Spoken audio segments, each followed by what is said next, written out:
오늘 여러분과 함께 나눌 말씀의 제목은 여호와 삼마입니다.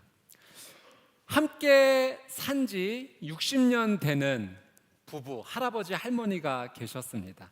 이제 60년째 되는 해에 할머니께서 할아버지에게 작은 상자 하나를 가지고 나오시더니 이렇게 말씀하시는 거예요. 이제 60년이 되었으니 이 상자의 비밀을 당신에게 이제 말해도 될 것 같습니다. 할아버지가 그 상자를 열어보니까 인형 2개가 있는 것이에요. 이 인형이 무엇이죠? 할머니가 대답하십니다. 제가 처음 시집 왔을 때 시어머니께서 이런 말씀 주셨어요. 남편이 속상하게 할 때마다 화내지 말고 인형 하나를 만들어라. 그러니까 할아버지가 인형이 2개 있는 것을 보니까 너무 기뻤습니다. 60년을 살았는데 여보, 내가 당신을 2번밖에 속상하지 않겠군요. 근데 그 옆에 보니까 수표가 한 장 있어요. 1억 원짜리 수표입니다. 아니 여보, 이 1억 원짜리 수표는 무엇입니까? 예, 그동안 인형 팔아서 모은 돈입니다. 네. 부부관계를 잘 유지해 온다는 거 참 쉬운 일이 아니죠. 부부관계뿐만이 아니라 우리의 삶에서 항상 좋은 관계를 유지한다는 것은 정말 어려운 일이에요. 좋은 관계를 유지하기 위해서는 늘 항상 참아야 될 때도 있습니다. 인내해야 되는 순간이 있어요. 그리고 부드럽게 이야기해야 되는 때도 있고, 그리고 행동으로 먼저 가서 품어줘야 되는 경우가 있습니다. 이런 노력과 노력이 만나서 좋은 관계를 이루게 되는 것이죠. 하버드 대학교에서 성인 반달 연구 프로젝트 하나를 진행한 것이 있는데요. 1938년도부터 이 2 집단을 선택해서 매 2년마다 그 사람들의 삶을 추적해온, 지금까지 추적해온 연구 프로젝트가 있었습니다. 그 중에 한 연구를 조사했던 그 팀이 어디였냐면은 그 보스턴의 한 빈민가의 아이들, 소년들을 대상으로 2년마다 매 조사를 해왔습니다. 그렇게 수십 년 쌓인 이 연구 데이터 속에서 한 가지 아주 특징적인 것을 발견하게 되었습니다. 사람은 언제 가장 행복해지는가?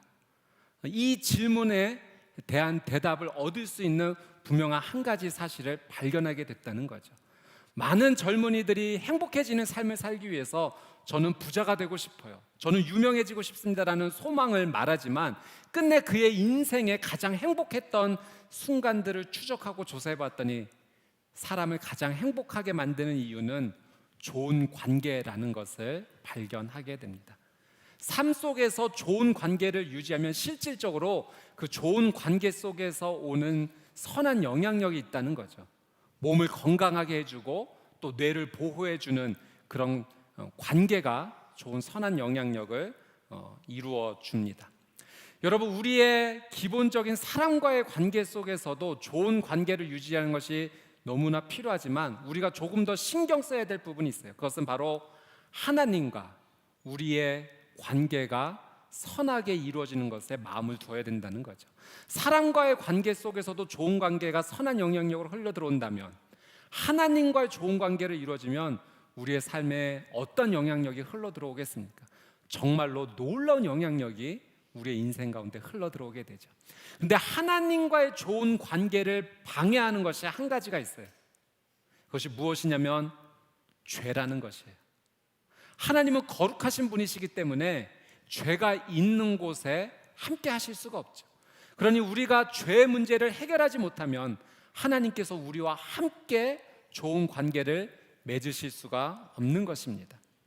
오늘 저희가 함께 읽은 이 본문의 말씀은 에스겔이라고 하는 성경책에서 한 구절을 우리가 읽었습니다. 제가 에스겔의 이 성경책의 성경적 배경을 잠시 한번 설명해 드리도록 하겠습니다. 이스라엘 백성들이 하나님 앞에 죄를 지었어요. 그런데 하나님께서 그 죄를 회개하고 돌이키라 말씀하셨는데 계속해서 돌이키지 아니하고 죄를 짓게 됩니다. 그 당시에 이스라엘이 북이스라엘과 남유다로 나뉘어져 있었는데 이 북이스라엘이 하나님 앞에 심각한 우상 숭배죄를 계속 짓게 됩니다. 그래서 이 북이스라엘이 아시리아라는 나라에 의해서 심판을 받게 되죠. 멸망당하게 됩니다. 북이스라엘이 심판당하는 모습을 보면서 이 남유다의 백성들이 정신을 차렸어야 됐어요. 그런데 북이스라엘이 망하는 것을 보면서도 이 남유다의 백성들이 여전히 우상 숭배의 죄를 계속 짓게 됩니다. 그래서 결국 이 남유다도 바벨론이라는 나라의 공격을 받아서 결국 심판을, 멸망을 받게 되죠. 바벨론 나라가 이 남유다를 3번에 걸쳐서 공격을 하게 됩니다. 공격받을 때마다 많은 백성들이 포로로 끌려가게 되었는데, 그 중에 2번째 공격에서 포로로 끌려갔던 사람 중에 누가 있었는가? 에스겔이라고 하는 사람이 있었던 거예요.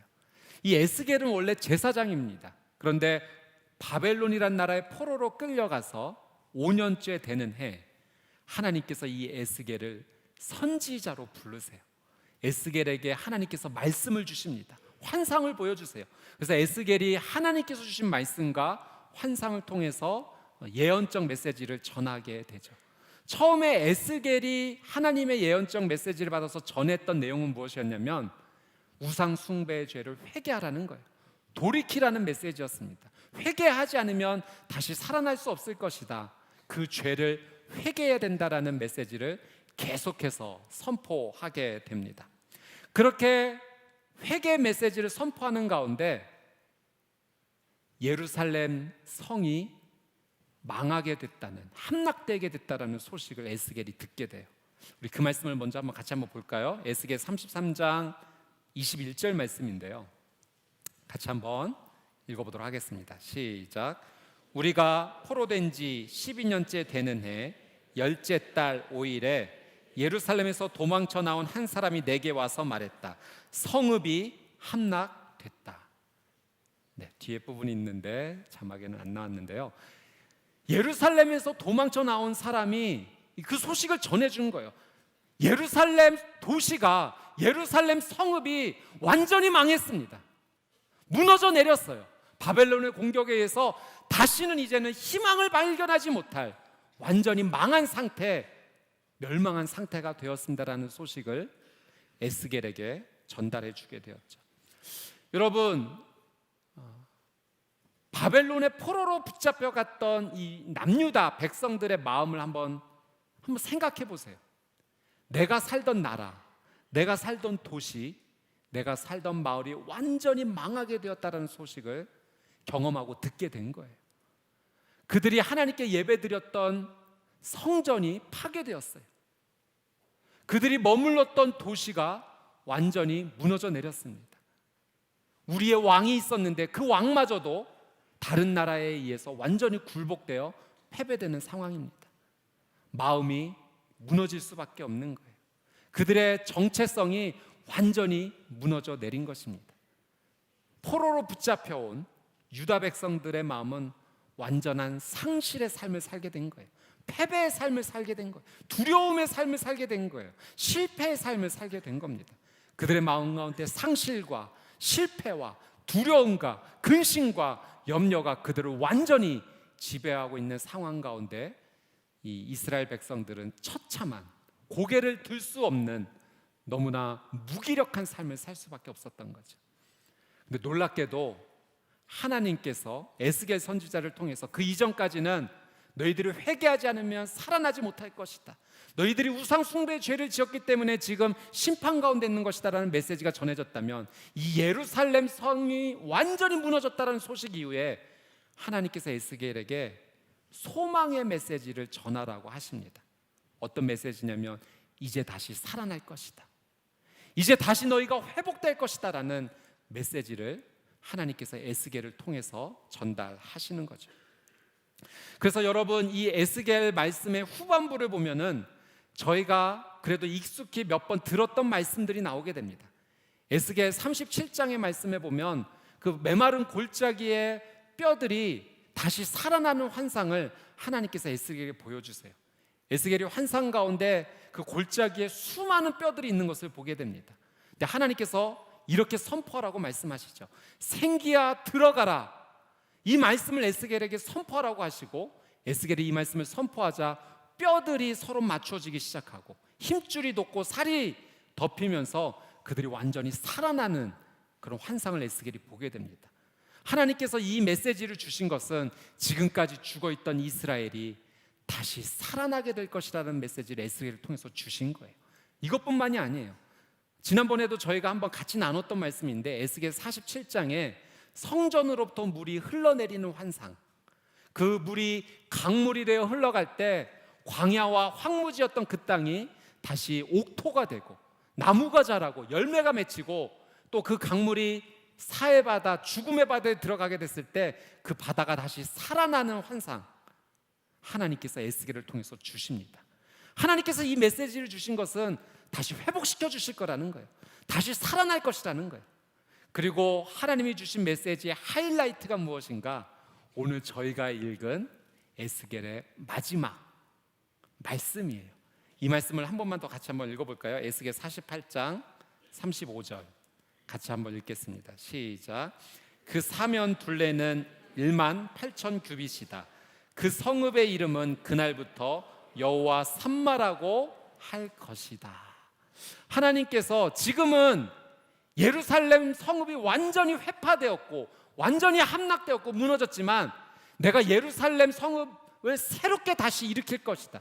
그리고 그 안에 하나님께 예배하는 성전을 다시 세울 것이다. 그 예루살렘 새롭게 지어진 성읍에 내가 이름을 붙여줄 것인데 그 이름이 여호와 삼마가 될 것이다라는 메시지를 주신다는 거예요. 여러분, 삼마라는 말의 의미가 무엇이냐면 거기라는 의미입니다.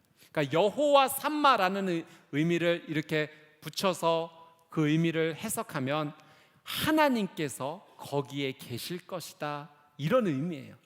이제 새롭게 세워진 회복된 도시 그 예루살렘의 이름은 여호와 삼마, 하나님께서 거기에 계실 것이다, 그런 의미로 이름을 붙여주시는 거죠. 여러분, 하나님의 관심이 어디 있는지 우리가 알아야 돼요. 하나님의 관심은요, 우리와 좋은 관계를 회복하는 것에 하나님의 마음이 있으세요.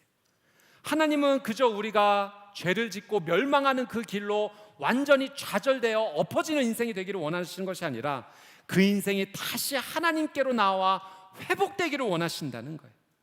여러분, 하나님께서 이스라엘 백성들에게 죄로 말미암아 무너졌던 그들의 인생 가운데 여호와 삼마가 있을 것이라고 말씀해 주신 거예요. 그 성읍의 이름, 회복된 도시의 이름, 하나님께서 그곳에 계실 것이다. 여러분, 저는 오늘 이 말씀이 여러분에게 주시는 하나님의 예언적 메시지인 줄 믿습니다. 여러분, 우리의 가정이 여호와 삼마가 될 줄 믿습니다. 하나님께서는요, 우리의 가정 가운데 함께 하시기를 원하세요. 우리의 가정이 다시 살아나기를 원하세요. 남편과 아내의 관계가 회복되기를 원하세요. 부모와 자녀의 관계가 다시 회복되기를 원하세요. 너의 가정이 이제 여호와 삼마가 될 것이다, 주님께서 말씀해 주시는 거예요. 뿐만이 아니라 우리의 직장이 여호와 삼마가 될 것이라고 말씀해 주시는 거예요. 너의 삶의 직장의 관계 속에서 다시 회복이 일어날 것이다. 친구와의 관계 속에서 여호와 삼마의 은혜가 있을 것이다. 가족 간의 관계에서, 친척과의 관계 속에서, 내가 살아가는 삶의 그 영역에서, 교회에서, 나라에서, 지역에서 여호와 삼마가 있을 것이다. 하나님께서 오늘 우리에게 이 말씀을 주시는 겁니다. 저는 저와 여러분의 삶 가운데 하나님께서 주시는 이 은혜의 말씀이 정말로 이루어지게 되기를 주님의 이름으로 축복합니다. 여러분, 하나님과 좋은 관계를 맺기 위해서 우리가 좀 전에도 한번 잠깐 살펴봤지만 해결돼야 될 것이 있다면 그것이 무엇입니까? 바로 죄예요. 여러분, 우리가 지금 병에 걸려 있다면 이 병의 문제를 해결하기 위해서 어떻게 해야 돼요? 약을 먹거나 아니면 필요하면 병원에서 수술을 받아서 나를 괴롭히는 그 잘못된 질병을 일으키는 원인을 떼어내야 되지 않겠습니까? 마찬가지로 우리가 하나님과의 좋은 관계를 이루기 위해서는 우리의 삶에 죄라는 부분이 반드시 해결돼야 된다는 거죠. 그래서 여러분, 우리의 삶이 정말 회복되기를 원한다면 그 회복의 시작은 회개라는 사실을 우리가 반드시 알아야 돼요.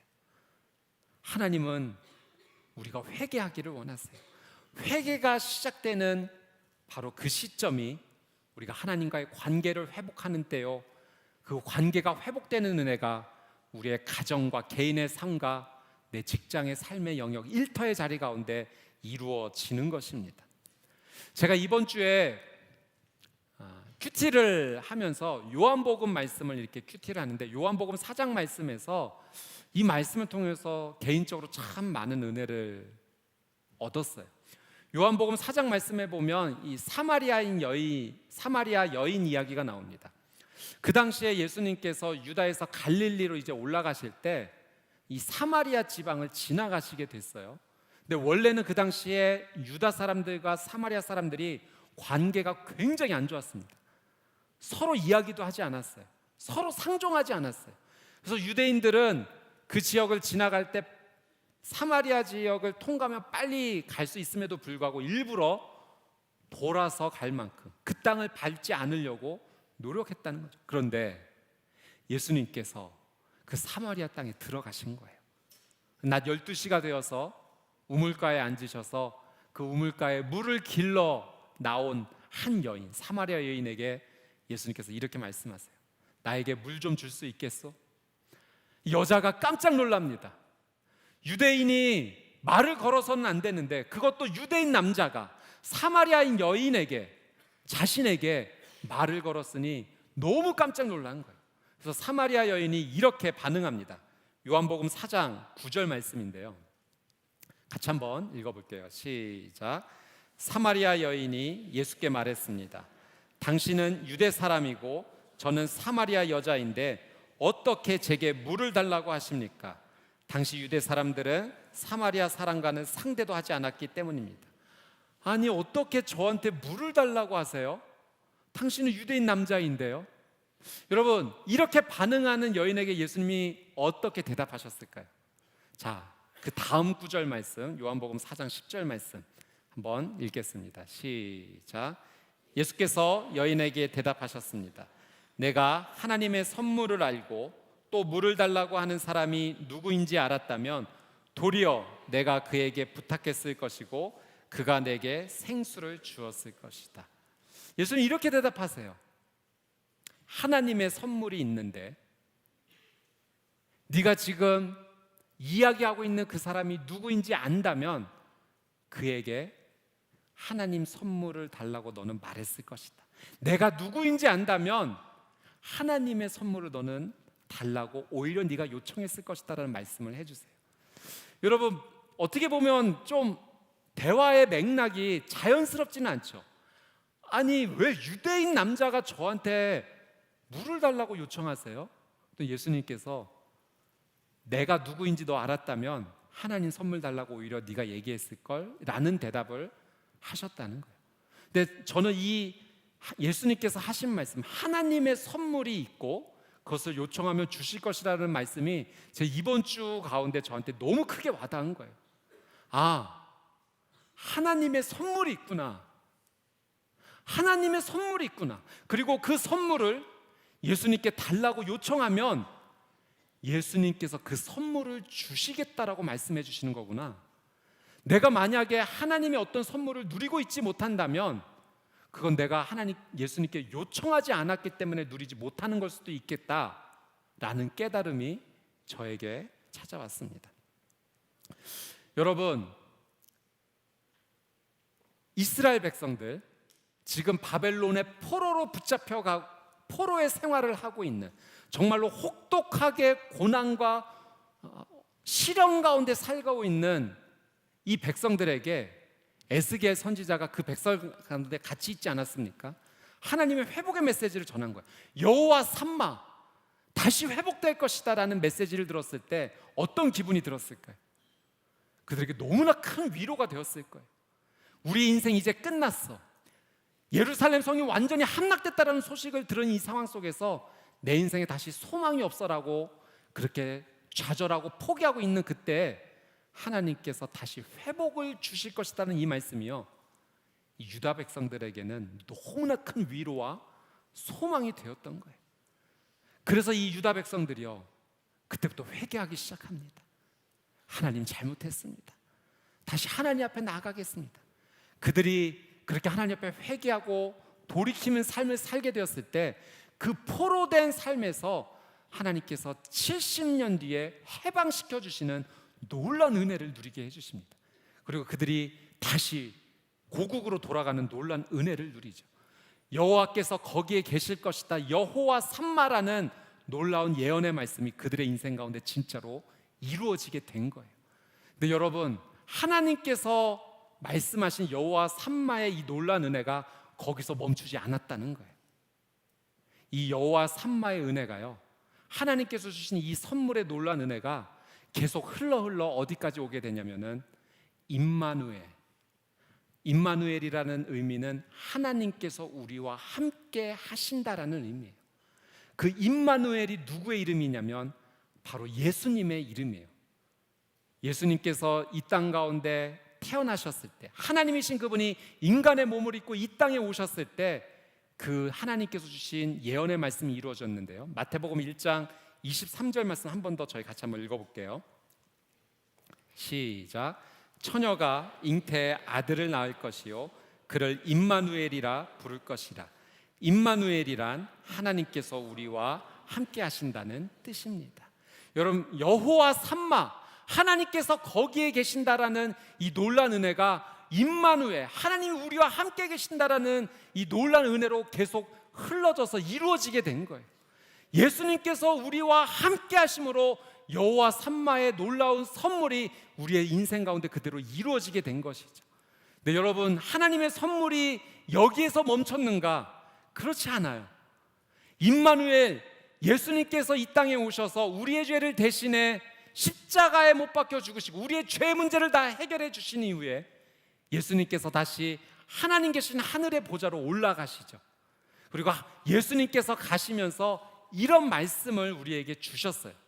요한복음 14장 16절 말씀인데요, 같이 한번 읽어볼게요. 시작. 내가 아버지께 구할 것이니 아버지께서 너희에게 다른 보혜사를 보내셔서 너희와 영원히 함께 있도록 하실 것이다. 예수님께서 보혜사를 보내달라고 하나님께 요청할 것인데 그분이 함께 하시면 영원히 함께 해주실 것이라는 말씀을 해주세요. 여러분, 이 보혜사가 누구냐면 바로 성령님이세요. 이 보혜사라는 말의 원어가 파라클레토스라는 의미인데요, 파라는 옆에라는 의미예요. 클레토스는 부르다, 위로하다, 격려하다. 그러니까 성령님은 어떤 분이시냐면 내 옆에서 나를 가르쳐 주시고 위로해 주시고 나와 늘 함께 해주시는 분이라는 거예요. 하나님께서 구약시대에 포로로 끌려간 유다 백성들에게 여호와 삼마의 선물이 있을 것이다, 하나님께서 그곳에 계실 것이다 라는 그 약속의 말씀을 주셨던 것이 임마누엘, 예수 그리스도께서 이 땅에 오심으로 우리에게 여전히 놀라운 선물로 이어지게 되었고, 예수님께서 하나님께로 다시 가시면서 보혜사 성령님을 우리에게 약속해 주셔서 우리 옆에 항상 계시는 하나님으로 우리와 함께 해주시는 놀라운 은혜를 주셨다라고 하는 사실입니다. 여러분, 제가 이런 글을 한번 읽은 적이 있는데요, 어떤 분이 길을 걷다가 한 아이가 자전거를 타다가 크게 넘어졌어요. 보니까 무릎이 너무 심하게 까질 정도로 정말 크게 이 아이가 넘어진 거예요. 아이가 엉엉하고 웁니다. 나 이제 더 이상 못 걸을 것 같아요. 나 너무 아파요. 이 고통 가운데 그 고통의 아픔을 표현하면서 아이가 너무 크게 울고 있을 때 이 아이의 부모님이 데려와서 이 아이를 가까스로 이렇게 데리고 가게 됩니다. 그리고 이분은 이제 그 자리를 떠나게 됐고 또 얼마 시간이 지나서 다시 그 자리를 돌아오게 됐는데, 아까 분명히 그렇게 저 이제는 못 걸을 것 같아요, 너무 아파요 라고 말했던 이 아이가 무릎에 약을 바르고 붕대를 감고 그 앞 놀이터에서 또 땀을 뻘뻘 흘리면서 열심히 놀고 있는 모습을 보게 됩니다. 그 전까지는 나는 못 걸을 것 같아요 라고 말했던 이 아이가 부모님의 사랑의 손길 가운데 치료를 경험하고 나서 다시 그 아픔을 딛고 나서 놀이터에서 열심히 뛰는 모습을 보게 되었던 거죠. 여러분, 우리의 인생도 그래요. 내가 원한 것은 아니지만 삶을 살아가다 보면 뜻하지 않는 어려움과 고난이 우리의 삶 가운데 찾아오게 돼요. 그 고난을 겪고 있으면 이런 생각이 들죠. 난 이제 더 이상 못할 것 같아. 이제 더 이상 못 일어서겠어. 걸을 수 없어. 나는 여기서 끝인 것 같아. 좌절과 절망의 그 모든 것이 엄습하여서 내 삶을 짓누르게 되는 그런 상황을 경험하게 되죠. 여러분, 그때 우리에게 필요한 것이 우리와 함께 해 주시는 하나님의 놀라운 사랑입니다. 그분이 우리의 지치고 힘든 삶 가운데 찾아와 주셔서 우리 아픈 부위를 만져주시고 약 발라주시고 붕대로 감아주시고 우리의 삶을 격려해 주시고 위로해 주시면 우리는 다시 일어설 수 있는 거예요. 다시 회복할 수 있는 거예요. 그 이전까지는 나는 다시는 일어설 수 없을 것 같아 라고 말했던 내 인생이 하나님과 함께 주시는 은혜 가운데 다시 일어서 회복될 수 있는 것입니다. 여러분, 하나님께서 여호와 삼마의 선물을 우리에게 주셨어요. 내가 거기에 있을 거야. 내가 너 있는 그 자리에 내가 너와 함께 할 거야. 너를 회복의 삶으로 인도해 줄 거야. 그렇게 약속을 선물하신 하나님께서 우리에게 임마누엘로 찾아와 주셨고 또 보혜사 성령님으로 찾아와 주셔서 나를 떠나지 않으시고 나와 함께 해주시겠다라고 말씀하셨어요. 여러분, 예수님께서 이런 말씀도 주셨어요. 내가 너희를 고아와 같이 내버려 두지 아니하리라. 여러분, 마치 내가 고아가 된 것처럼 그런 힘들고 어려운 삶의 감정을 느낀 적이 있죠. 아무도 내 주위에 없는 것 같고 내 마음을 이해해 주는 사람이 아무도 없고 나의 이 힘든 일을 도와줄 수 있는 사람이, 내가 기댈 수 있는 존재가 아무도 없다라고 느껴지는 바로 그때 예수님께서 내가 너를 고아와 같이 두지 아니하리라. 내가 너와 함께 할 것이다. 그분이 우리의 인생 가운데 찾아오신 것입니다. 예수님께서 사마리아 여인에게 말씀하셨어요. 네가 내가 누군지 알았더라면 하나님의 선물을 달라고 요청했을 것이다. 사랑 여러분, 요청하세요. 예수님께 나오셔서 하나님의 선물을 달라고 요청하세요. 그 선물은 여호와 삼마입니다. 내가 그곳에 너와 함께 할 것이다. 하나님의 선물은 임마누엘이에요. 하나님께서 우리와 함께 해주시는 거예요. 하나님의 선물은 성령님, 보혜사 성령님이세요. 내 옆에 항상 동행해 주시며 나를 위로해 주시고 내 눈물을 닦아 주시고 나를 인도해 주시는 놀라운 은혜의 하나님이십니다. 저는 저와 여러분의 삶 가운데 여호와 삼마의 이 귀한 신앙 고백이 매일매일 삶 가운데 선포되어지기를 주님의 이름으로 축복합니다. 여러분, 날마다 요청하는 거예요. 매 순간 요청하는 거예요. 하나님, 오늘 이 시간 여호와 삼마의 은혜가 있게 해주십시오. 하나님, 우리의 가정에 여호와 삼마의 은혜가 있게 해주세요. 하나님, 내가 걸어가는 이 삶의 여정에 여호와 삼마의 은혜가 있게 해주세요. 하나님 함께 해주시면 내 인생은 다시 시작할 수 있을 것입니다. 이 귀한 신앙의 고백을 주님 앞에 매 순간 올려드리는 귀한 삶이 되시기를 주님의 이름으로 축복합니다. 말씀 준비하면서 이 찬양이 생각이 났어요. 그래서 오늘 이 찬양을 여러분과 함께 같이 하나님께 고백하기를 원하는데요. 성령이 오셨네라는 찬양입니다. 이 찬양의 가사를 보면 이런 가사가 있어요. 허무한 시절 지날 때, 깊은 한숨 내쉴 때 그런 풍경 보시며 탄식하는 분 있네. 고와 같이 너희를 버려두지 않으리. 내가 너희와 영원히 함께하리라. 억눌린 자, 갇힌 자, 자유함이 없는 자, 피난처가 되시는 성령님 계시네.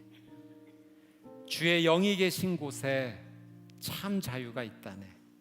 진리의 영이신 성령이 오셨네. 이 시간 예수님께 하나님의 선물을 구하는 마음으로 성령님, 저와 이 시간 함께 해주십시오. 하나님, 여호와 삼마의 은혜가 오늘 저의 인생 가운데 있게 해주십시오. 우리 같이 한번 찬양으로 또 기도의 마음으로 같이 한번 하나님께 올려드리도록 하겠습니다. 허무한 시절 지날 때, 허무한 시절 지날 때, 깊은 한숨 내쉴 때 그런 풍경 보시며 탄식하는 분 있네. 고와 같이 너희를 버려두지 않으리. 내가 너희와 영원히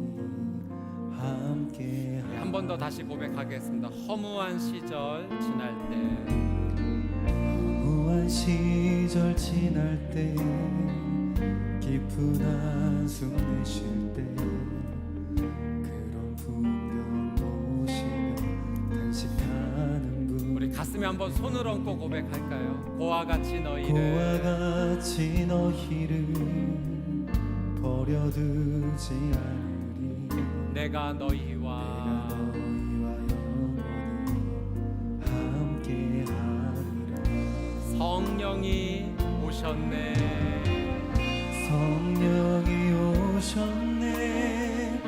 성령이 오셨네. 내 주에 보내신 성령이 오셨네.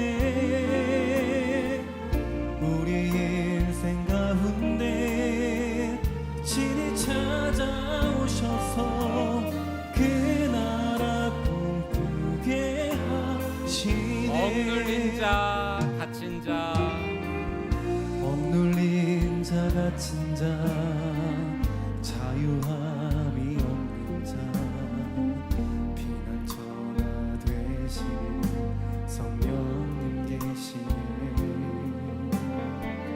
주의 영이 계신 곳에 참 자유가 있다네. 진리의 여신 성령이 오셨네. 성령이 오셨네. 성령이 오셨네. 성령이 오셨네. 내 주에 보내신 성령이 오셨네. 우리 인생 가운데 친히 찾아오셔서 그 나라 꿈꾸게 하시네.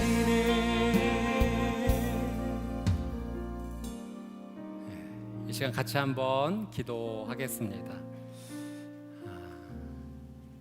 나의 삶 가운데 여호와 삼마 하나님께서 거기에 계신다라는 이 놀란 은혜가 필요한 분들이 계시다면, 하나님, 나의 가정이 여호와 삼마가 되게 해 주십시오. 내 삶의 관계의 영역에 여호와 삼마의 은혜가 있게 하여 주옵소서.